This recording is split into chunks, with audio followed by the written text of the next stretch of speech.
Anyone in agreement with Caroline or have a comment they want to contribute to that?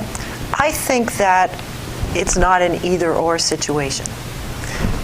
There is pop culture, there is intelligence inherent in an understanding of pop culture. I think in certain aspects our culture is out of balance, and one credit that I will throw to Bauerlein is his mention of leisure reading. And I find fault with the fact that he does not consider that leisure reading could be e-reading, because that is leisure reading. I happen to own a Kindle, love a Kindle, and leisurely read much material on my Kindle. However, many in our culture do not read, and we all know that. And we do run the chance of becoming an illiterate culture if all we're looking at is the first 5 Google hits. So we walk a path we walk the same path we've walked as a culture before. What is literacy? And it takes a literate human being to be a good citizen, I think. And You an were not, intelligent. Mr. Cobbs, you were nodding in agreement. What thoughts are you considering? I agree with Ms. Venero that it's a different medium now for kids and for anyone, obviously for adults too. And I think we need to embrace that, because I think that's definitely going to be the wave of the future. You know, when we think of even young children, though, what about the fact that what we might call cyber reality is now equated to reality? I read a story in the New York Times where a gentleman talked about his 4-year-old, and they purchased, I think it was a Zuzu or some kind of hamster that's a robot. And he tried to explain to his daughter that this is a robot, it's mechanical. And she goes, no, this is a pet. And in her world, this is a real pet.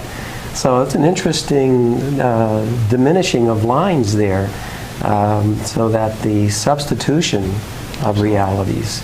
I don't know. Max, you have any comment? What I would say is that the challenges that we're, as a culture society, are facing now, this conflict between culture, pop culture, and more traditional literacy, is one that every society, every generation is kind of encountered.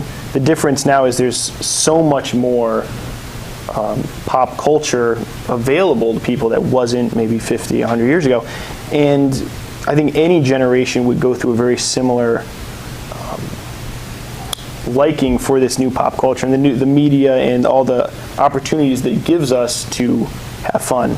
So just call us the dumbest generation because we're embracing what's come about in our lifetimes, I think a little harsh. I was thinking you were going to use that term. Let's go to our third question. Do you agree or disagree with Bauerlein's claims that technology has contributed to the dumbing down of the dumbest generation? Anyone have a reaction there?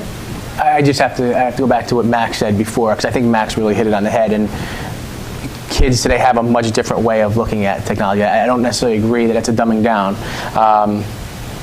They look at knowledge differently. Like Max just said a few minutes ago, he said, I can learn every battle of World War II, and I can know every general, or I can pull that information up in 2 minutes on the internet. And it's just it's a new way. And it's, for me as a history teacher, it's kind of perplexing. I don't know if you have the same feeling, but sometimes it's definitely kind of perplexing that kids don't know some of those, some of those basic things that we, listen, they know that Chris Allen's won American Idol, but they don't know who the Chief Justice of the Supreme Court is. That's kind of perplexing for me as a history teacher, but I think we need to understand that they have a different way of looking at that knowledge, and an easy way to access that knowledge. It's right at their fingertips and very accessible.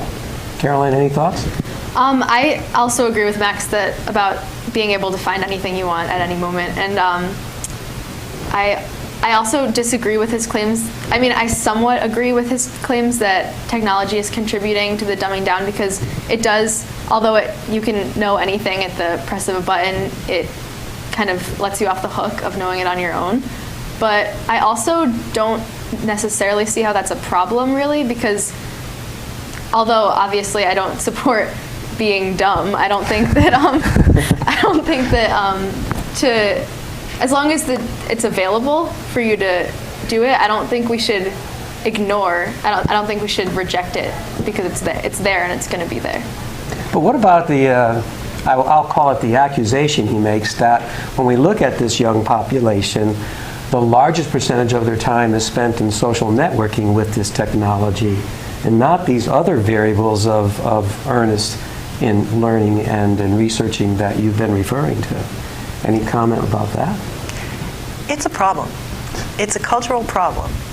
But I don't think that the problem belongs solely to the so-called dumbest generation, because most people don't read. Most Americans have read, according to statistics of credible nature, read 1 to 2 books a year. And the demographic that relates to is basically senior citizens.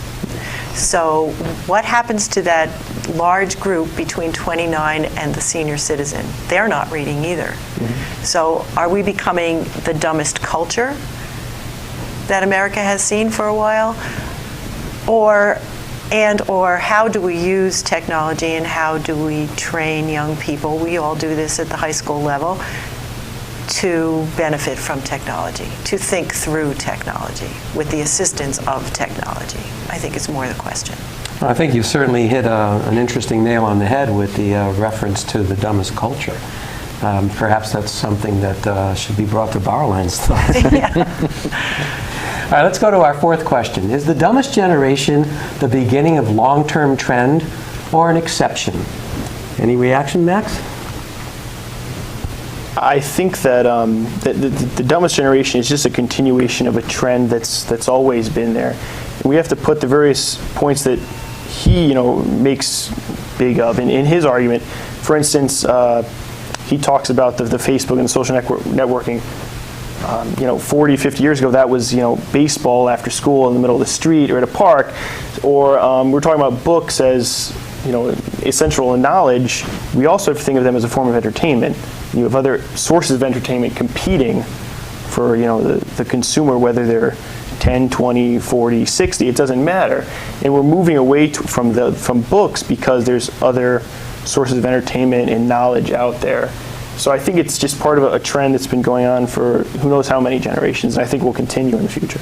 But can you substitute that group of kids playing baseball after school, personally interacting with the quasi or pseudo interaction of everybody at their terminal and just knowing each other electronically and considering that an interaction? Are they the same, or is one just a legitimate substitute for the other? I can't really address that question, but I think of the situations where my kids are in the back seat texting each other instead of looking over and talking to each other. Then you find out why. Well, it's because they don't want to hear what you're saying. They don't want you to hear what they're saying. It's interesting.